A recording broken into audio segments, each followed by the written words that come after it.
কয়জন যারা আছে যত ঠিক আছে দেখা মামা, ঠিক আছে মামা, ঠিক আছে। আমি কাকু একটা দিন পারছেন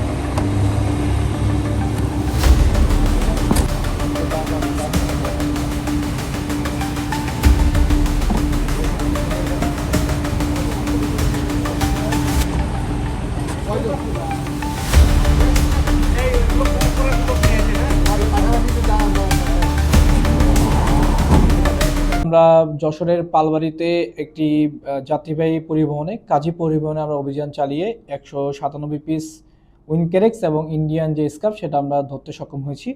আমরা আজকে আনুমানিক রাত 9:30টার দিকে আমরা গোপন তথ্যের ভিত্তিতে জানতে পারি সাতক্ষীরা থেকে পাবনার উদ্দেশ্যে 3জন ব্যক্তি কাজী পরিবহনে করে ইন্ডিয়ান যে উইনকরেক্স এবং স্কার্ফ নিয়ে যাচ্ছিল, বহন করছিল। তো সেই তথ্যের ভিত্তিতে আমরা অভিযান পরিচালনা করি এবং আমরা যশোরের পালবাড়ি বাস স্ট্যান্ডে আমরা একটা চেকপোস্ট বসাই এবং চেকপোস্টে বসানো এবং আমরা তথ্য প্রযুক্তির সাহায্যে তাদেরকে লোকেট করতে পারি এবং আমরা অভিযান পরিচালনা করে আমরা সর্বমোট 197 পিস উইনকরেক্স এবং স্কার্ফ উদ্ধার করতে সক্ষম হই।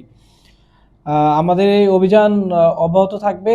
আমরা ইনশাল্লাহ ভবিষ্যতে এই যে রুট ফলো করে এই মালগুলো, এই অবৈধ যে প্রোডাক্টগুলো দেশের বিভিন্ন পর্যায়ে যাচ্ছে, আমরা ইনশাল্লাহ ভবিষ্যতে আরও ধরতে সক্ষম হব। আমাদের এই ধরনের অভিযান অবশ্যই অব্যাহত থাকবে। ধন্যবাদ।